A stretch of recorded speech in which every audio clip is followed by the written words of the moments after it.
కలిపితే 30 నిమిషాలు, 15 నిమిషాలు తీసుకుంటే 45 నిమిషాలు.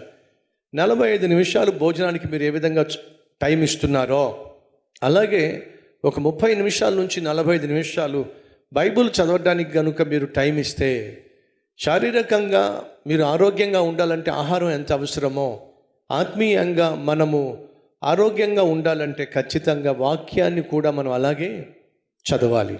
మళ్ళా చెప్తున్నా, మనం అన్నం తింటున్నాం, అన్నం తినేసిన తర్వాత అది ఏ విధంగా లోపలికి వెళ్ళి అది బలంగా మారుతుంది మనకు తెలియదు.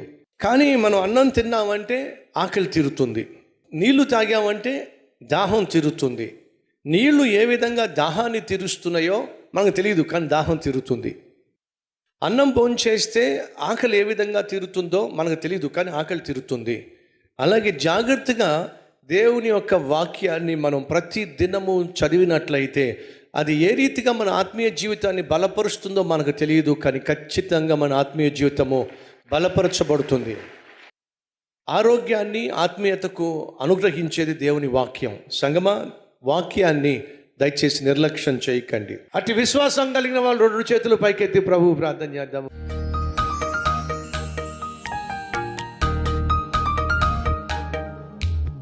నాయనా, నీ వాక్యమే మాకు ఆధారం, నీ వాక్యమే మాకు ఆహారం, నీ వాక్యమే మాకు అండ, నీ వాక్యమే మాకు వాగ్దానం. నీ వాక్యాన్ని ప్రభువా పెడ చెవిన పెట్టక నీ వాక్యమును ధ్యానించే మనస్సు, నాయన నీ వాక్యానుసారంగా జీవించే హృదయం మా అందరికీ దయచేయండి అయ్యా. ప్రతి ఒక్కరికి వాక్యం పట్ల శ్రద్ధనివ్వండి అయ్యా. వాక్యాన్ని బాధ్యత కలిగి, భారము కలిగి, భాగ్యంగా ఎంచి చదివేటటువంటి అలవాటు దయచేయండి అయ్యా.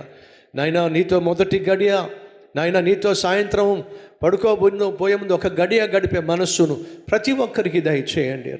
ఉన్న చోట నీకు సాక్షులుగా జీవించగలిగినటువంటి ఆత్మీయత మా సంఘంలో ప్రతి ఒక్కరికి ఇమ్మని యేసుక్రీస్తు నామం పేరట వేడుకుంటున్నాం తండ్రి. ఆమేన్.